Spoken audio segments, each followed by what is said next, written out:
Samahan niyo akong mag-unbox. Ayan. So, ito guys ay ano to siya, shower curtain. Ayan, kasi para mapalitan ko yung shower curtain namin sa bathroom.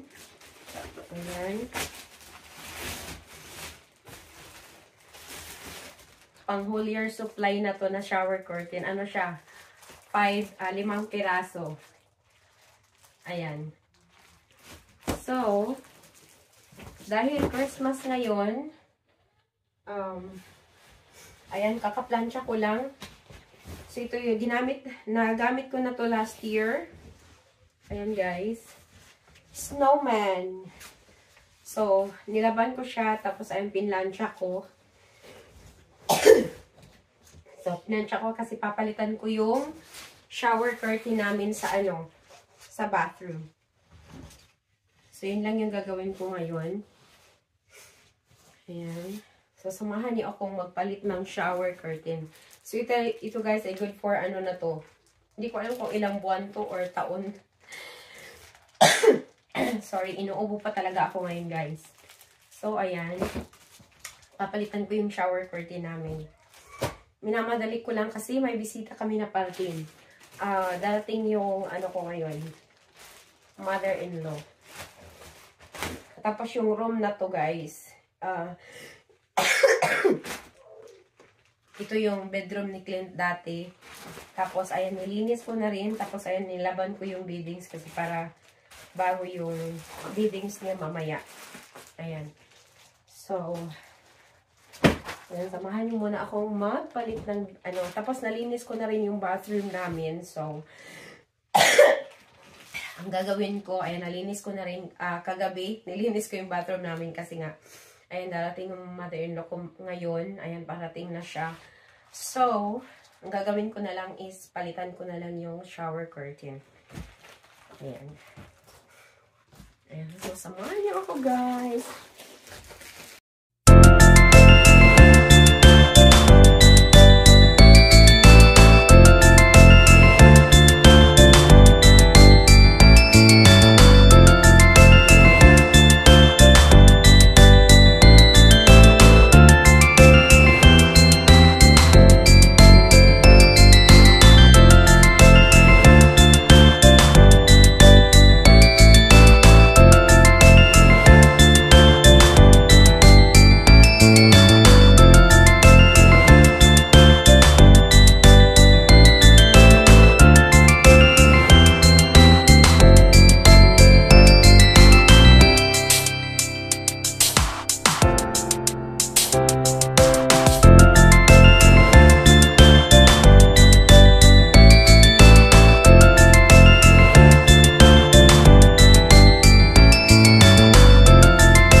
So, ayan guys, tapos na ako doon sa bathroom. So, ito, ngayon naman ay maglalagay ako ng beddings dito kasi dito matutulog yung lola. So, magda-dinosaur beddings yung lola ngayon. Ito yung bedroom dati ni Glenn. At ito din yung bed niya dati. Ayan, so magda-dinosaur ang lola ngayon ng beddings. May iba naman akong beddings kaso lang malaki siya. So ito kasi fit na fit siya dito sa mattress kaya ayan.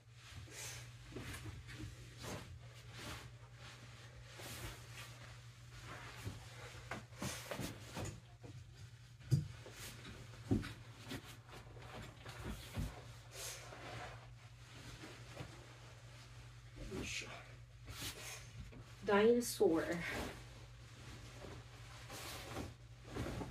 So, ito yung, dito natutulog yung guest namin. So, pag natulog kayo dito sa bahay namin, guys, alam niyo na kung saan kayo matutulog. Dito kayo matutulog. Kasi ito yung room na walang natutulog.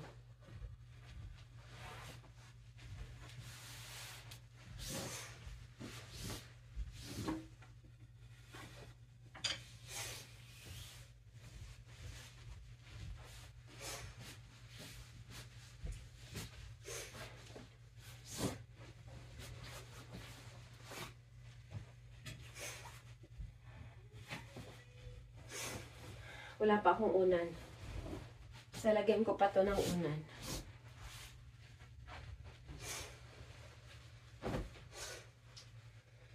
Nasira siya.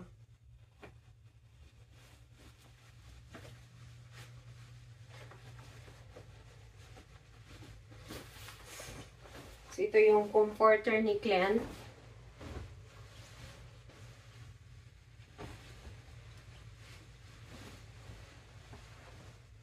Ito yung para sa unan mamaya.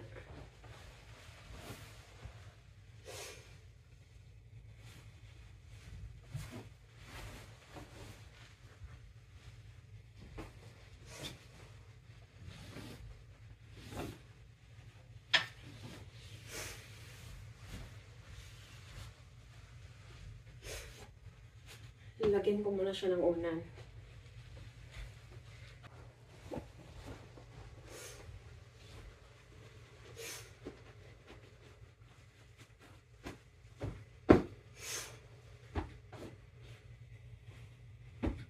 Ayan siya, guys.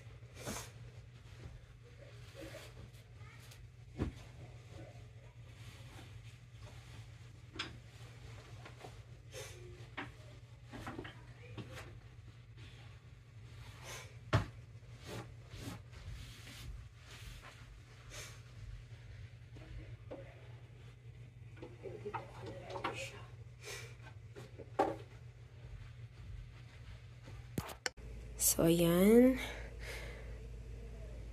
So, dinosaur ang biddings ng lola.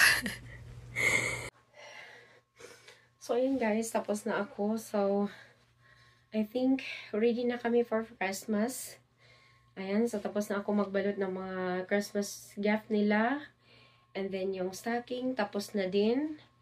So, ayan. So, I think we are ready. So, ayan. So, ang saya ko lang kasi ito yung Pasko na mas masaya ako ngayon kasi kahit sa pinagdadaanan ko ngayon, ayan, is nagagawa ko lahat yung mga gusto kong gawin, ayan, before Christmas. So, ayan guys, maraming salamat sa inyong lahat. Ayan, maraming salamat talaga. At sorry sa mga hindi ko nababalikan kaagad. Ayan. Ayan. So, pasensya na sa mga hindi ko nababalikan. Alam ko maraming nag-unsubscribe. So, hindi ko sila masisisi kung umalis yung mga nag-unsubscribe kasi alam ko hindi ako masyadong nakakasupport at nakakapagbalik. So, okay lang. Ayan. So, ayan guys. Hanggang dito na lang muna. Maraming salamat sa inyong panonood. Ayan, so, enjoy nyo lang yung Christmas. Ayan, so, Merry Christmas sa ating lahat. Ayan, so, see you sa susunod, guys. Bye!